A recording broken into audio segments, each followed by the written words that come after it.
বাস্তবে যেটাকে বলে যে সত্যি মহিলারা তো একটা প্রত্যাশা রাখবে তারই উপরে যিনি এই প্রত্যাশা পূরণ করতে পারেন, মমতা বন্দ্যোপাধ্যায়। এবং তারা সত্যি খুশি এবং সম্মানিত। আর এটাও তো ঠিক যে দিদি যেটা বলেন সেটা করেন, প্রতিশ্রুতি পূরণ হয়। এবার ধরুন তারা যেটা ভাবতেই পারেনি যে একবারই এই মাস থেকে আসবে, এটাতে আনন্দ এবং আবারও বলি ওটাকে নিয়ে উৎসবের আকার নিয়েছে। কোথাও মিছিল মতো বেরোচ্ছে, কোথাও লক্ষ্মী ভাণ্ডারের ওইটা নিয়ে তারা বেরোচ্ছেন। এখনও আমি শুনছি যে বিভিন্ন ব্লকেতে মিছিলগুলো বেরোবে।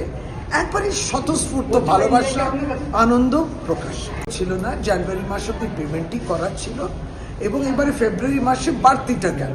যে 1000 পাচ্ছিল 1500 পাচ্ছে এবং যে 1200 পাচ্ছিল সে 1700 পাবে। এইটা ঢুকে যাচ্ছে এবং পুরোটা আপডেটেড থাকে। দিদি লক্ষ্মী ভাণ্ডার কোনোদিন বন্ধ করে না, পুরো থাকুক এবং সম্মান সহকারে তারা ছেলে মেয়েদের জন্যে কিংবা নাতিপুতির জন্যে কিংবা মা বাবার জন্যে তারা কিনছেন কিছু, দিচ্ছেন কিছু, ভালো লাগছে।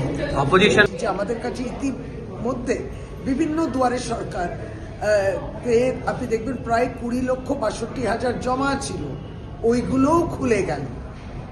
সুতরাং ওই 2,21,00,000 তো পাচ্ছিলেন, তাদের এই বাড়তি অর্থটা ঢুকছে। কিন্তু তার সাথে সাথে 20,62,000 নতুনভাবে যারা ঢুকে গেলেন তারা কিন্তু প্রথম থেকে এই টাকাটা পাবে।